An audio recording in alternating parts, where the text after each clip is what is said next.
ಸಾಲವನ್ನ ತೆಗೆದುಕೊಳ್ಳುವಂಥದ್ದು, ಸಾಲವನ್ನ ಕೊಡುವಂಥದ್ದು ಅಥವಾ ಸಾಲವನ್ನ ಮಾಡಿ ಏನೋ ಒಂದು ಇನ್ವೆಸ್ಟ್ಮೆಂಟ್ ಮಾಡುವಂಥದ್ದನ್ನ ನೀವು ಮಾಡ್ಲಿಕ್ಕೆ ಹೋಗ್ಬಾರ್ದು. ಮಧ್ಯಸ್ಥಿಕೆ ವಹಿಸಿ ಕೆಲಸ ಮಾಡಬಾರ್ದು. ಯಾರಿಗೋ ಏನೋ ಪ್ರಾಬ್ಲಮ್ ಇದೆ ಅಂದ ತಕ್ಷಣ ನೀವು ಕರಗ್ ಬಿಡ್ತೀರಿ ಅಲ್ವಾ? ಯಾಕಂತಂದ್ರೆ ನಿಮ್ಮ ಹತ್ರ ಇಲ್ಲದೆ ಇದ್ರು ಕೂಡ ಬೇರೆಯವ್ರ ಕಡೆ ಇಸ್ಕೊಂಡಾದ್ರೂ ಅವ್ರಿಗೆ ಕೊಟ್ಬಿಡೋದು. ಈ ರೀತಿ ಮಧ್ಯಸ್ಥಿಕೆ ವಹಿಸುವಂತಹದ್ದು ಬಹಳ ಇದೆ ನಿಮ್ಮಲ್ಲಿ. ಯಾಕಂತಂದ್ರೆ ಬೇರೆಯವ್ರ ಕಷ್ಟ ಅಂತಂದ್ರೆ ಸಡನ್ ಆಗಿ ರಿಯಾಕ್ಟ್ ಮಾಡ್ಬಿಡ್ತೀರಿ. ಹಾಗಿರುವಾಗ ವೀಕ್ಷಕರೇ, ಮಕರ ರಾಶಿಯ ಜನವರಿ ತಿಂಗಳ ಮಾಸ ಭವಿಷ್ಯವು, ಹೊಸ ವರ್ಷ ಪ್ರಾರಂಭ ಆಗಿದೆ, ಹೊಸ ಜೀವನ, ಹೊಸ ಯೋಜನೆಗಳು, ಹೊಸ ವಿಚಾರಗಳು, ಬಹಳಷ್ಟು ಇಂಟ್ರೆಸ್ಟಿಂಗ್ ಆಗಿರತಕ್ಕಂಥ ವಿಚಾರಗಳು, ನಿಮಗೇನೆಲ್ಲ ಎಚ್ಚರಿಕೆಗಳಿದೆ, ಯಾವೆಲ್ಲ ಪ್ರಯೋಜನಗಳಿದೆ ಅನ್ನುವಂತಹ ವಿಚಾರಗಳು, ಜೊತೆಗೆ ನಿಮಗೆ ಅದೃಷ್ಟದ ವಾರ, ಅದೃಷ್ಟದ ದಿನಾಂಕ, ಅದೃಷ್ಟದ ಬಣ್ಣ, ಜೊತೆಗೆ ಬಹಳಷ್ಟು ಮುಖ್ಯವಾದ ವಿಚಾರಗಳು, ನೀವು ತಿಳಿದುಕೊಳ್ಳಲೇಬೇಕಾಗಿರುವಂತಹ ಬಹಳಷ್ಟು ಮುಖ್ಯವಾದ ವಿಚಾರಗಳು ಈ ವಿಡಿಯೋದಲ್ಲಿ ನಾವು ತಿಳಿದುಕೊಳ್ತಾ ಇರತಕ್ಕಂಥದ್ದು. ನಾವು ತಡ ಮಾಡೋದಿಲ್ಲ, ವಿಡಿಯೋ ಸ್ಟಾರ್ಟ್ ಮಾಡ್ಬಿಡ್ತೀವಿ. ನೀವು ಫಸ್ಟ್ ಟೈಮ್ ಚಾನಲ್ ನೋಡ್ತಾ ಇದ್ರೆ ದಯವಿಟ್ಟು ಸಬ್ಸ್ಕ್ರೈಬ್ ಮಾಡ್ಕೊಳ್ಳಿ. ಬಹಳ ದಿನಗಳಿಂದ ನೋಡ್ತಾ ಇದ್ದು ಸಬ್ಸ್ಕ್ರೈಬ್ ಮಾಡ್ಕೊಂಡಿಲ್ಲ ಅಂತಂದ್ರೆ ಸಬ್ಸ್ಕ್ರೈಬ್ ಮಾಡ್ಕೊಳ್ಳಿ. ಬನ್ನಿ ಹಾಗಿದ್ರೆ ವಿಡಿಯೋ ಸ್ಟಾರ್ಟ್ ಮಾಡೋಣ. ಮಕರ ರಾಶಿಯವರಿಗೆ ನೋಡಿ, ರಾಶಾಧಿಪತಿ ಯಾರು ಅಂತಂದ್ರೆ ಶನಿ ಪರಮಾತ್ಮ. ಮತ್ತೆ ಈ ಮಕರ ರಾಶಿಯವರ ಒಂದು ಅದೃಷ್ಟದ ದಿನಗಳು ಯಾವುದು ಅಂತಂದ್ರೆ ಶನಿವಾರ ಹಾಗೂ ಶುಕ್ರವಾರ ಅದೃಷ್ಟದ ದಿನಗಳಾಗಿರ್ತವೆ. ಇನ್ನು ಶನೇಶ್ವರ ಸ್ವಾಮಿ ಅದೃಷ್ಟ ದೇವತೆಗಳಾದ್ರೆ ಅದೃಷ್ಟದ ದಿನಾಂಕ 8, 17, 26 ನಿಮಗೆ ಉತ್ತಮವಾಗಿರ್ತಕ್ಕಂಥ ದಿನಾಂಕಗಳು ಅಂತ ಹೇಳ್ಬೋದು. ಅದೃಷ್ಟದ ಸಂಖ್ಯೆ 6, 7, 8 ನಿಮ್ಮ ಅದೃಷ್ಟದ ಸಂಖ್ಯೆಗಳಾಗಿರ್ತವೆ. ಇನ್ನು ಮಿತ್ರ ರಾಶಿ ಬಂದು ಕುಂಭ ಆದ್ರೆ ಶತ್ರು ರಾಶಿ ಸಿಂಹ ರಾಶಿ.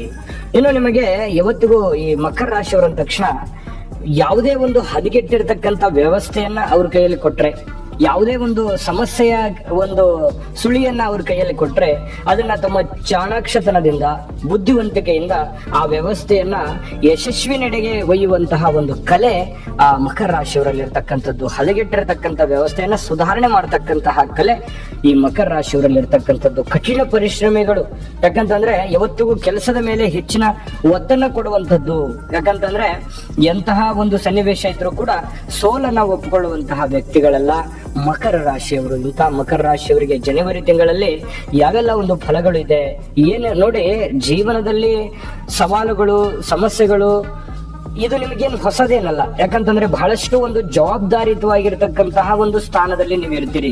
ನಿಮ್ಮ ಮೇಲೆ ನಿಮ್ಮದೇ ಆಗಿರ್ತಕ್ಕಂತಹ ಒಂದು ಜವಾಬ್ದಾರಿ ಇರ್ತದೆ, ಮನೆ ಕುಟುಂಬದ ಜವಾಬ್ದಾರಿ ಇರ್ತದೆ, ವ್ಯವಸ್ಥೆಯ ಜವಾಬ್ದಾರಿ ಇರುತ್ತೆ.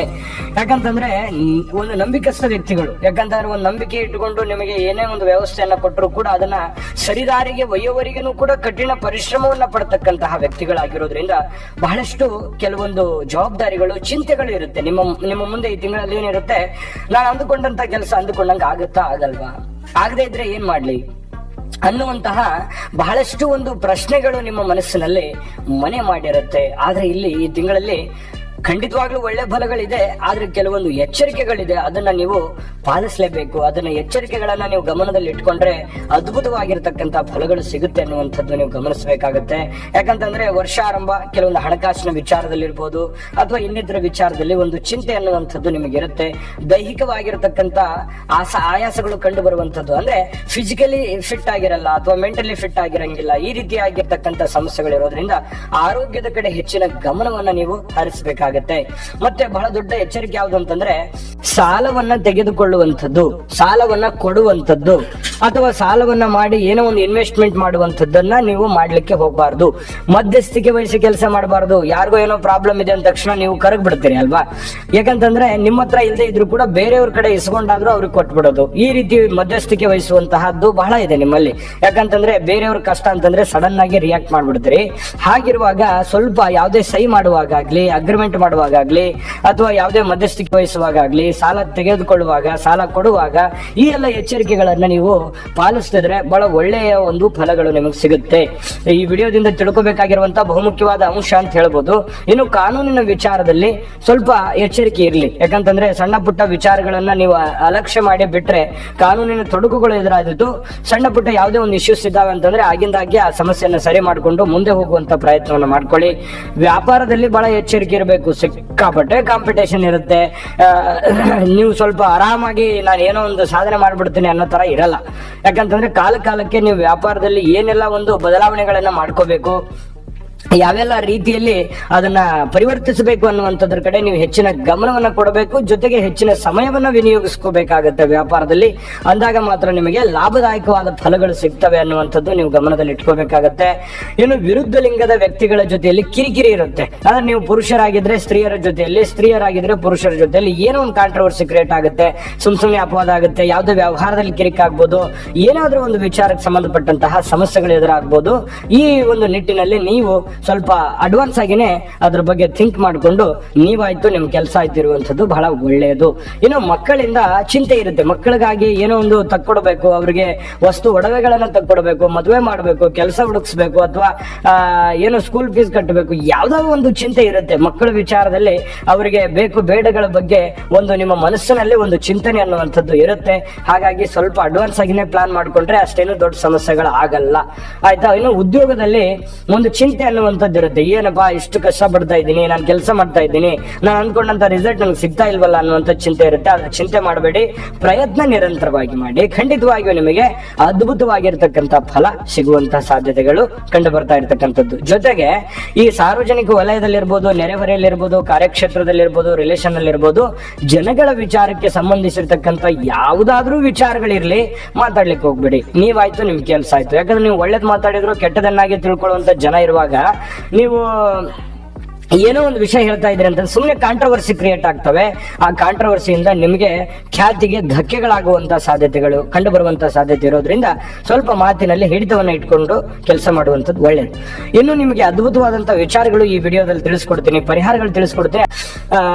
ಬನ್ನಿ ಹಾಗಿದ್ರೆ ಒಂದು ಮುಂದಿನ ಫಲ ಯಾವ ಪ್ರಕಾರದಲ್ಲಿದೆ ಅಂತಂದ್ರೆ, ನೋಡಿ, ನೀವು ಸರ್ಕಾರಿ ಅಥವಾ ಅರೆ ಸರ್ಕಾರಿಯಲ್ಲಿ ಕೆಲಸ ಮಾಡ್ತಾ ಇದ್ರೆ ಮೇಲಧಿಕಾರಿಗಳಿಂದ ಕೆಲವೊಂದು ಒತ್ತಡ ಇರುತ್ತೆ, ಕಿರಿಕಿರಿ ಇರುತ್ತೆ ಸ್ವಲ್ಪ. ಹಾಗಾಗಿ ನೀವು ನಿಮ್ಮ ತಪ್ಪನ್ನ ಬಹಳಷ್ಟು ಜನ ಹುಡುಕ್ತಾ ಇರತಕ್ಕಂತ ಸಂದರ್ಭ ಇದು. ಹಾಗಾಗಿ ನೀವು ಯಾವುದೇ ಒಂದು ತಪ್ಪುಗಳನ್ನ ಮಾಡ್ಲಿಕ್ಕೆ ಹೋಗ್ಬೇಡಿ. ನೀಟಾಗಿ ಏನ್ ಮಾಡ್ತಾ ಇದ್ದೀನಿ, ಯಾವ ಫೈಲ್ ಎಲ್ಲಿದೆ, ಯಾವ ಫೈಲ್ ಏನ್ ಮಾಡ್ತಾ ಇದ್ದೀನಿ, ಎಲ್ಲಿ ಸಹಿ ಮಾಡ್ತಾ ಇದ್ದೀನಿ, ಇದ್ರ ಬಗ್ಗೆ ನೀವು ಗಮನದಲ್ಲಿ ಇಟ್ಕೊಂಡ್ರೆ ಬಹಳ ಒಳ್ಳೇದು ಅನ್ನುವಂಥದ್ದನ್ನ. ಜೊತೆಗೆ ಈ ಕೆಲವೊಂದು ಆರೋಗ್ಯದ ವಿಚಾರಕ್ಕೆ ಸಂಬಂಧಪಟ್ಟಂತ ಎಚ್ಚರಿಕೆಗಳನ್ನ ನೀವು ಪಾಲಿಸಬೇಕಾಗತ್ತೆ.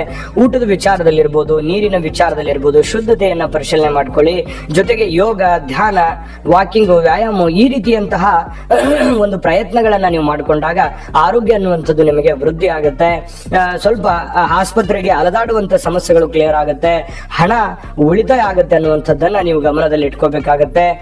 ಜೊತೆಗೆ ಮಾನಸಿಕ ಯೋಚನೆಗಳಿರುತ್ತಲ್ಲ, ಅದಕ್ಕಾಗಿ ಸ್ವಲ್ಪ ಯೋಗ ಮಾಡುವಂಥದ್ದು ಬಹಳ ಒಳ್ಳೆಯದು. ಮನಸ್ಸನ್ನ ನಿಮ್ಮ ಸ್ಥಿಮಿತದಲ್ಲಿ ಇಟ್ಕೊಳ್ತಕ್ಕಂಥದ್ದನ್ನ ಮಾಡ್ಕೊಳ್ಳುವಂಥದ್ದು ಬಹಳ ಒಳ್ಳೆಯದು. ಬಂಧು ವರ್ಗದಲ್ಲಿ ಏನೋ ಒಂದು ಸಣ್ಣ ವಿಚಾರಕ್ಕೆ ನಿಮ್ಮನ್ನ ಅರ್ಥನೇ ಮಾಡ್ಕೊಳ್ಳಲ್ಲ, ನಿಮ್ಮವರೇ ನಿಮ್ಗೆ ಅರ್ಥ ಮಾಡ್ಕೊಳ್ಳಿಲ್ಲ ಅಂತಂದ್ರೆ ಇನ್ನು ಬೇರೆಯವರು ಅರ್ಥ ಮಾಡ್ಕೋತಾರೆಯೇ. ಹಾಗಾಗಿ ನೀವು ಸ್ವಲ್ಪ ತಾಳ್ಮೆ ಅನ್ನುವಂಥದ್ದು ಬಹಳ ಮುಖ್ಯವಾಗಿರ್ತಕ್ಕಂಥ ವಿಚಾರ. ಅದು ಸ್ನೇಹಿತರಲ್ಲಿರ್ಬೋದು, ಬಂಧು ಬಾಂಧವರಲ್ಲಿರ್ಬೋದು, ಕೆಲಸದಲ್ಲಿರ್ಬೋದು. ಸ್ವಲ್ಪ ವಾದ ವಿವಾದ ಮಾಡ್ಕೊಳ್ಳಿಕ್ ಹೋಗ್ಬೇಡಿ, ಸುಮ್ಮನೆ ಸೈಲೆಂಟ್ ಆಗಿ ಇಟ್ಕೊಂಡು ಕೆಲಸವನ್ನ ಮಾಡ್ಕೊಳ್ಳಿ. ವಿದ್ಯಾರ್ಥಿಗಳು ಬಹಳ ವಿಶೇಷವಾಗಿ ಓದಿನಲ್ಲಿ ಏನಾಗುತ್ತೆ, ನಿರಾಸಕ್ತಿ ಇರುತ್ತೆ, ಮೊಬೈಲ್ ಬಳಕೆ ಮಾಡ್ತಕ್ಕಂಥದ್ದನ್ನ ಕಡಿಮೆ ಮಾಡ್ಕೊಳ್ಳಿ.